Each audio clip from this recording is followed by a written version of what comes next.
Herzlich willkommen in diesem Video. Mein Name ist René, du bist auf dem Kanal von Farbsynthese und heute soll es darum gehen, das Nikon Nico 2470 Blende 4 S.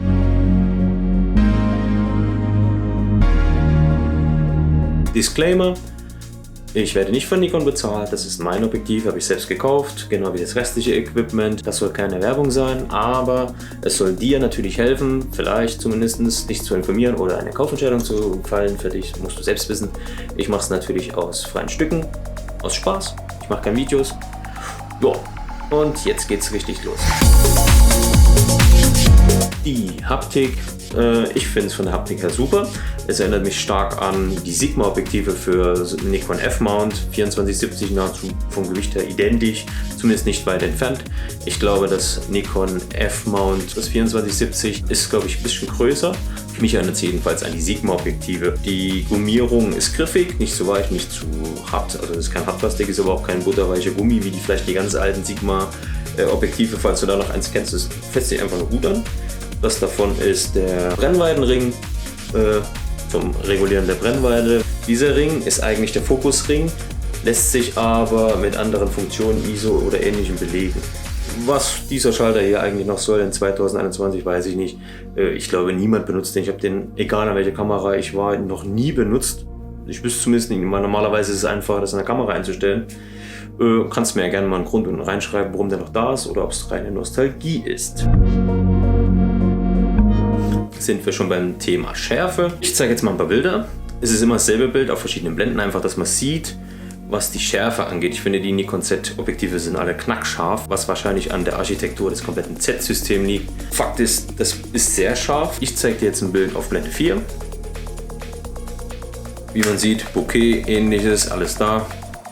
Wir wechseln zur Blende 8, wobei ich die Belichtungszeiten alle Automatik überlassen habe. Auf Blende 11 geht es weiter, so die Mitte, viele machen da Landschaft. Dann Blende 16.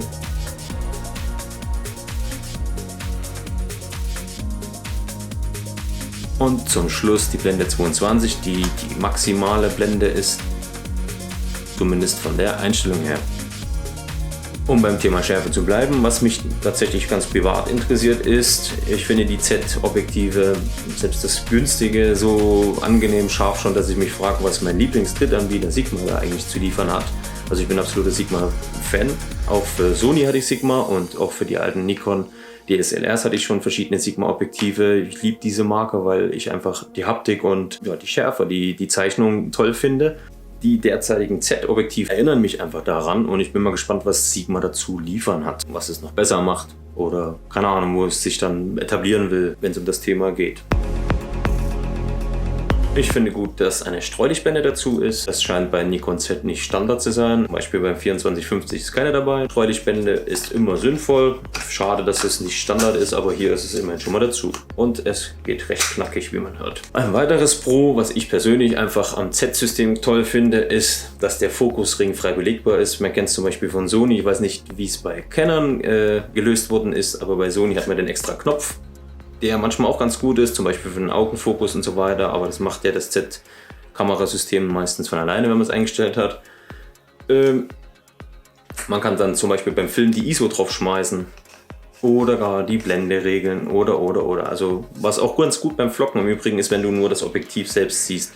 Nachteil, die Nikon Zs haben keinen Klappmonitor, also ist Vloggen wahrscheinlich nicht jedermanns Sache, aber manch einer trägt da sonst was für ein Equipment rum. Also ich persönlich finde einfach den Fokusring frei belegbar super. Was mir negativ aufgefallen ist, und zwar beim Filmen mit dem Objektiv im Urlaub, ist, dass es warpt. Ich zeige dir jetzt mal was. Ich weiß nicht, ob man es gut erkennt. Ich habe bei vielen Aufnahmen, die ich jetzt leider nicht mehr zur Verfügung habe, schon gesehen, das Bild warpt manchmal. Ich weiß bloß nicht, also bedeutet die VR, die Bildstabilisierung, die arbeitet, aber anscheinend entweder ist die Verbindung mit der Z5 oder es ist die Z5 oder es ist das Objektiv. Es warpt ab und zu, wenn die Bewegungen dementsprechend sind. Mit dem 2450 ist mir ähnliches noch nichts aufgefallen. Das sieht aus, als hätte ich eine Steadicam. Zum Film nehme ich persönlich lieber das 2450. Aber zum Fotografieren ist es natürlich spitze. Blende 4, super Schärfe, alles perfekt.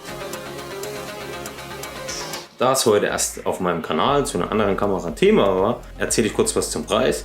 Ich habe das Objektiv gebraucht bei eBay gekauft, da stammt es aus einem Z6-Kit und habe es für etwa die Hälfte des Standardpreises gekauft. Wo ist der Standardpreis? Aktuell, je nachdem wo man guckt, ist der zwischen 600 und 800 Euro. Ich sag mal, um die 800 Euro sollte man für das neue einrechnen.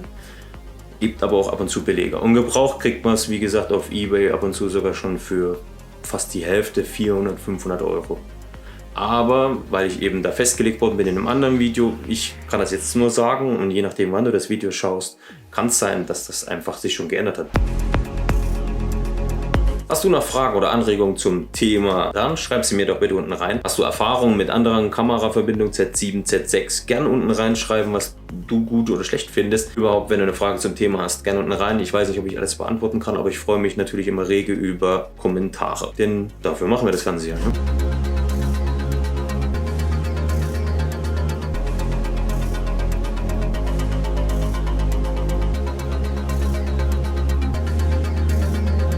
Ich hoffe, dir hat das Video gefallen. Wenn dem so ist, dann würde ich mich sehr über ein Like freuen. Krach mir ein Abo rein, teile es mit deinen Freunden. Ich würde mich sehr freuen, dich im nächsten Video wiederzusehen. Bis dahin, lass es dir gut gehen. Dein René von Farbsynthese. Ciao, ciao.